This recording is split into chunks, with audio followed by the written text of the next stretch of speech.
வணக்கம். Welcome to TNPSC Sarkar. So இன்றைக்கி நம்ம பார்க்க போகிறது யூனிட், அதாவது குரூப் 1 எக்ஸாமை கிளியர் பண்ணுறதுக்கு எப்படி நம்ம டைம் ஸ்பெண்ட் பண்ணி ஒரு நாளைக்கு ஒரு டாபிக் அப்படிங்கிற மாதிரி படிக்க போகிறோம் அப்படிங்கிறதையும், ப்ளஸ் எந்த யூனிட் ரொம்ப இம்பார்ட்டண்ட், எப்படி அந்த யூனிட்ஸ் எல்லாம் கவர் பண்ண போகிறோம் அப்படிங்கிறதையும் தான் இப்போ பார்க்க போகிறோம்.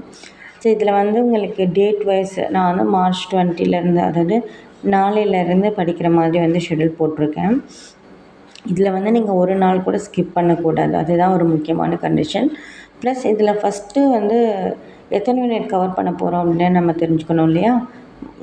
3 யூனிட் கவர் பண்ண போகிறோம், அதாவது யூனிட் 4, 5, 6. ஸோ யூனிட் 4 அப்படிங்கிறது உங்களுக்கு இந்தியன் பாலிட்டி வந்துடும். அது நமக்கு 40 மார்க்கு, ஓகேவா. அடுத்து யூனிட் 5ல் எக்கனாமிக்ஸும் தமிழ்நாடு அட்மினிஸ்ட்ரேஷனும் வந்துடும். அது 5th யூனிட். அடுத்து 6th யூனிட் அப்படின்னு சொல்லிட்டு பார்த்தோம்னா நம்ம யூனிட் 8ன்னு சொல்லுவோம் இல்லையா, குரூப் 2ல் அந்த யூனிட், அதாவது தமிழ் சமுதாய வரலாறு, ஓகேங்களா. ஸோ இந்த 3 யூனிட் நம்ம படித்தாவே எவ்வளோ நமக்கு மார்க்ஸ் கிடைக்குது அப்படின்னு பார்த்தோம்னா ஒரு 130 மார்க்ஸ் இந்த 3 யூனிட்டில் இருந்து மட்டுமே நமக்கு கிடைக்குது. ஸோ ஃபஸ்ட்டு நம்ம ஃபோக்கஸ் பண்ண வேண்டியது இந்த 3 யூனிட்டு தான், ஓகே.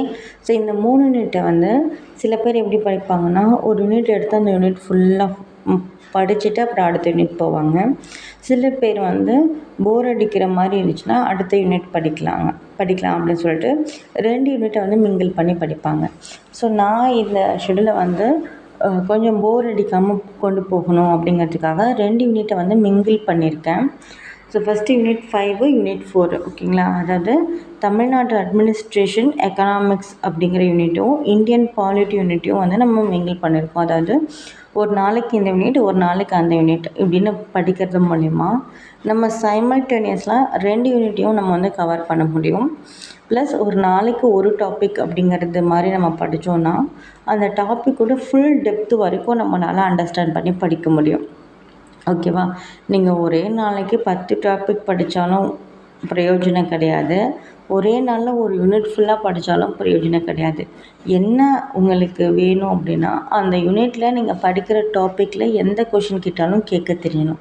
அப்போ தான் ஒரு டாபிக் படித்ததுக்கான வேல்யூவே இருக்குது, ஓகேவா. ஸோ அவ்வளோ தரவாக படிக்கணும் அப்படிங்கிறதுனால தான் ஒரு நாளைக்கு ஒரு டாபிக் அப்படின்னு சொல்லிட்டு கொடுத்துருக்கோம். ப்ளஸ் 2 நாளும் மாறி மாறி நம்ம படிக்கிற மாதிரி ஷெட்யூலும் போட்டிருக்கோம், ஓகேவா. ஸோ நீங்கள் இதை படி ஃபாலோ பண்ணிங்க அப்படின்னா ஒரு 50 டேஸில், சரிங்களா, ஒரு 50 டேஸில் 3 யூனிட்டும் நம்ம கவர் பண்ணிடலாம், ஓகேவா. இப்போ டே 1 நாளையிலேருந்து ஸ்டார்ட் பண்ணுதுன்னு வச்சுக்கோங்க. ஸோ நாளைக்கு ஃபஸ்ட்டு டாபிக் எடுத்து படிக்கிறீங்க, தமிழ்நாட்டில் சமூக பொருளாதார வளர்ச்சியில் சமூக மறுமலர்ச்சி இயக்கங்களோட பங்களிப்பு அப்படின்னு சொல்லிட்டு அந்த டாபிக் ஃபுல்லாக நீங்கள் படிக்கணும். பட் நம்ம இப்படி படிக்கிறது மூலயமா இன்னொரு டாப்பிக்கோட கனெக்ட் பண்ணிக்கலாம். இப்போ நீங்கள் இந்த டாபிக் நீங்கள் ஃபுல்லாக படிக்கிறீங்க, தமிழ்நாட்டில் சமூக பொருளாதார வளர்ச்சியில் சமூக மறுமலர்ச்சி இயக்கங்களோட பங்களிப்பு. ஸோ இப்போ நீங்கள் படிக்கும்போது இந்த டாபிக் நமக்கு ஐஎன்எம்லேயும் கவர் ஆகும், ஓகேவா. இந்திய தேசிய இயக்கத்திலையும் 19ஆம் 20ஆம் நூற்றாண்டில் இந்தியாவில் சமூக மறுமலர்ச்சி எப்படி இருந்தது அப்படின்னு சொல்லிட்டு ஒரு டாபிக் நம்ம படிப்போம். ஸோ ஒரே டாபிக் 2 யூனிட்டுக்கு நீங்கள் சேர்ந்து படிக்கணும், 2 யூனிட்டுக்கும் கவர் ஆகிற மாதிரியும் நீங்கள் படிக்கணும், புரிஞ்சுதுங்களா. ஸோ இன்றைக்கி நீங்கள் ஒரு டாபிக் எடுக்கிறீங்கன்னா அதே டாபிக் இன்னொரு யூனிட்டில் இருக்கா, இல்லை அதோட அடிஷ்னலாக நம்ம சேர்த்து படிக்கிற மாதிரி இருக்கா, ஒன்று ரிலேட் ஆகுதா அப்படிங்கிறத பார்த்துட்டு அதை ஃபுல்லாக கம்ப்ளீட்டாக நீங்கள் படிக்கணும், ஓகேவா. ஸோ இப்படி படிச்சிங்க அப்படின்னா கவர் பண்ணிடலாம். ஸோ ஃபஸ்ட்டு யூனிட் 4ம் 5ம் படிப்போம். இந்த 2 யூனிட்டில் இருந்து மட்டுமே நமக்கு 90 மார்க் வருது, ஓகேவா. யூனிட் 4ல் இந்திய அரசியலமைப்பில் 40 மார்க்கு, அட்மினிஸ்ட்ரேட்டிவில் 50 மார்க்கு. ஸோ நமக்கு ஒரு 90 மார்க் கிடச்சிருச்சு. இதை முடிக்கும்போது அடுத்து எதை நம்ம ஸ்டார்ட் பண்ணுவோம்னா யூனிட் 6 ஸ்டார்ட் பண்ணுவோம், ஓகேவா. உங்களுக்கு டே எத்தனை நாள் போகும்னா மே 11 வரைக்கும் போகும். இந்த மே 11ங்கும்போது நம்ம இந்த 3 யூனிட்டையும் முடிச்சிருப்போம். ஸோ ஆல்ரெடி நமக்கு டிஎன்பிஎஸ்சி சைடில் என்ன சொல்லியிருக்காங்க அப்படின்னா, ஏப்ரல் மாதம் கரெக்டாக ஆல்ரெடி நாங்கள் சொன்ன மாதிரி குரூப் 1 குரூப் 4க்கான நோட்டிஃபிகேஷன்லாம் வந்துடும் அப்படின்னு சொல்லியிருக்காங்க. ஸோ ஏப்ரல் மாதம் ஃபஸ்ட்லேயே வருமா, இல்லை மிடில் வருமா, இல்லை லாஸ்ட்டில் வருமா அப்படிங்கிறது நமக்கு தெரியாது. எப்போ வந்தாலும் ஓகே தான். பட் ஏப்ரல் மாதம் நோட்டிஃபிகேஷன் லாஸ்ட்டில் கொடுக்குறாங்க அப்படிங்கிற பட்சத்தில் நம்ம லாஸ்ட் நோட்டிஃபிகேஷன் வரும்போது நம்ம இந்த 3 யூனிட்டையும் முக்கால்வாசி முடிச்சிருப்போம். ஸோ மே ஃபஸ்ட்டு வீக்குள்ளேயே மே 11 நான் இங்கே கொடுத்துருக்கேன் லாஸ்ட் டேட்டு. ஸோ நம்ம கொஞ்சம் டைம் எடுத்து படித்தோம் அப்படின்னா மே ஃபஸ்ட்டு வீக்லேயே இல்லை ஏப்ரல் எண்டுலேயே வந்து இந்த 3 யூனிட்டையும் முடிக்கிறதுக்கான பாசிபிலிட்டி நமக்கு இருக்குது. ஸோ அது எப்படி வந்து சீக்கிரமாக முடிக்கிறோம், எப்படி வந்து படிக்கிறோம் அப்படிங்கிறது உங்கள் கையில் தான் இருக்குது. ஓகேவா? நீங்கள் குரூப் 1க்கு படித்தாலும் சரி, 2க்கு படித்தாலும் சரி, இல்லை குரூப் 4க்கு படித்தாலும் சரி, எப்படி படித்தாலும் இந்த 3 யூனிட் அப்படிங்கிறது ரொம்ப ரொம்ப ரொம்ப இம்பார்ட்டண்ட். அதனால தான் 3 எக்ஸாமுக்கும் வர மாதிரி ஃபஸ்ட்டு இந்த 3 யூனிட்டை வந்து ஃபஸ்ட்டு ப்ரிஃபரன்ஸ் கொடுத்து நம்ம பார்க்குறோம். ஓகேவா? ஸோ இதுக்கு அடுத்த ஷெட்யூல் நம்ம அப்புறமா பார்ப்போம். ஃபஸ்ட்டு இந்த 3 யூனிட்டை ஃபஸ்ட்டு முடிக்கலாம். சரியா? அதுக்கப்புறம் மீதி இருக்க யூனிட்ஸ்லாம் எப்படி நம்ம கொண்டு போகலாம் அப்படிங்கிறத பார்க்கலாம். ஸோ ஃப்ரெண்ட்ஸ், நீங்கள் வந்து படிக்க ஸ்டார்ட் பண்ணுங்கள். இது வரைக்கும் படிக்கலை அப்படின்னா இந்த ஷெட்யூலை வந்து ஒரு பிரிண்ட் போட்டு நீங்கள் படிக்கிற இடத்துல ஒட்டிடுங்க. ஒட்டிட்டு அந்த நாள் அந்த டாபிக் நம்ம படிச்சிருக்கோமா அப்படிங்கிறத பார்த்துட்டு பக்கத்துலேயே டிக் பண்ணி உங்களோட சைடு இனிஷியல் வச்சுடுங்க. ஒவ்வொரு டாபிக் முடிக்கும் போதும் அந்த டாப்பிக்கை டிக் பண்ணி நீங்கள் சைன் பண்ணிவிடுங்க. ஸோ அப்போ தான் வந்துட்டு நீங்கள் வந்து ஃபுல்லாக படித்த மாதிரி ஒரு கான்ஃபிடென்ட் வந்து கிடைக்கும். அந்த மே 11 அப்படின்னு சொல்லும்போது ஓகே நம்ம இவ்வளோ படிச்சிருக்கோம் அப்படிங்கிறது நமக்கு தெரிய வரும். ஒரு கான்ஃபிடென்ட் இருக்கும். ப்ளஸ் இதில் இன்னொரு விஷயம் நீங்கள் ஒன்று பண்ணணும். இப்போ என்னென்னா, இப்போது தினமும் படிக்கிறத விட அப்போது ஒரு வாரம் படிக்கிறீங்க இல்லையா? அந்த ஒரு வாரம் முடிஞ்சோடனே சாட்டர்டே சண்டே ஏதாவது ஒரு டைம் ஸ்பெண்ட் பண்ணி அன்றைக்கி அந்த வீக் ஃபுல்லாக என்ன படிச்சிங்களோ அதை வந்து ரிவிஷன் பண்ணிவிடுங்க. ஸோ ரிவிஷன் அப்படிங்கிறது வந்து ரொம்ப ரொம்ப ரொம்ப முக்கியம்.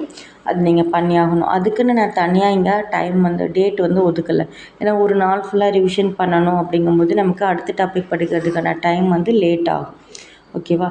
அப்போ எப்பப்பெல்லாம் உங்களுக்கு சாட்டர்டே சண்டே இந்த டேட்டில் வருதோ அப்போல்லாம் வந்துட்டு ரிவிஷன் பண்ணி முடிச்சுட்டு அடுத்த டாபிக் வந்து படிக்க ஆரம்பிச்சிருங்க. ஓகேவா? ஸோ சாட்டர்டே சண்டே வர அன்றைக்கி மட்டும் நீங்கள் புதுசாக ஒரு டாபிக் படிக்கவும் செய்யணும். ப்ளஸ் ஆல்ரெடி படித்த டாப்பிக்கை ரிவிஷன் பண்ணவும் செய்யணும். இதை மட்டும் நீங்கள் நல்லா ஞாபகம் வச்சுக்கோங்க. இதை ஃபாலோ பண்ணிங்கனாவே 130 மார்க்ஸ் வந்து நம்ம கையில். ஓகேவா? நோட்டிஃபிகேஷன் வந்து நமக்கு 3 மந்த்ஸ் டைம் தருவாங்க. ஸோ 130 மார்க்குக்கு நம்ம இதுக்கு நோட்டிஃபிகேஷன் வரதுக்கு முன்னாடி ஓரளவுக்கு ப்ரிப்பேர் பண்ணிட்டோம் அப்படின்னா மீதி இருக்கக்கூடிய ஒரு 70 மார்க்ஸை வந்து நம்ம ஈஸியாக வந்து எடுக்க முடியும். ஸோ இதுக்கு கொஞ்சம் இம்பார்ட்டண்ட் கொடுத்து நீங்கள் படிக்க ஸ்டார்ட் பண்ணுங்கள். சரியா? நான் முடிஞ்ச அளவுக்கு நம்மளோட குரூப்பில் வந்துட்டு வீடியோ கிளாஸஸ் போடுறதுக்கு ட்ரை பண்ணுறேன். அப்படி வீடியோ கிளாஸஸ் இல்லைன்னா அந்த டாப்பிக்கான எக்ஸ்ப்ளனேஷன் நான் ஆடியோவாக கொடுத்துடுவேன். ஓகேவா?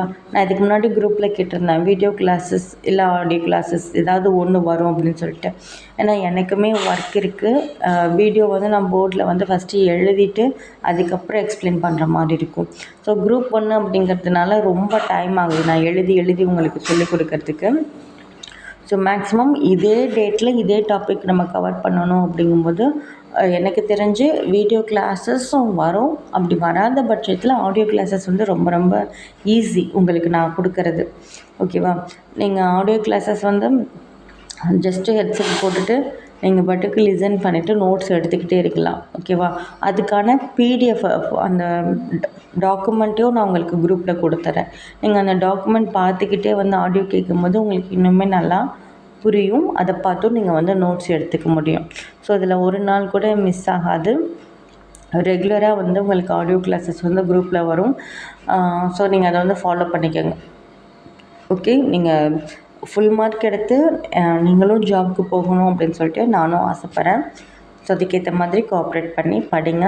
ஸோ படிக்கிறதுல எந்த டவுட்னாலும் என்னோடய நம்பருக்கு நீங்கள் கால் பண்ணி கேட்கலாம். ஓகேவா? கீழே டிஸ்கிரிப்ஷனில் வந்து நம்பர் கொடுக்குறேன். மெட்டீரியல் வேணும்னாலும் சரி, இல்லை ப்ரீவியஸ் இயர் கொஷினோ இல்லை நிறைய கொஷின்ஸ் வேணும் ட்ரை பண்ணுறதுக்கு அப்படின்னா நீங்கள் கால் பண்ணுங்கள். நான் உங்களுக்கு ஃபார்வர்ட் பண்ணி விட்றேன். ஓகே? ஸோ படிக்க ஸ்டார்ட் பண்ணலாம், ஆரம்பிக்கலாம். தேங்க்யூ.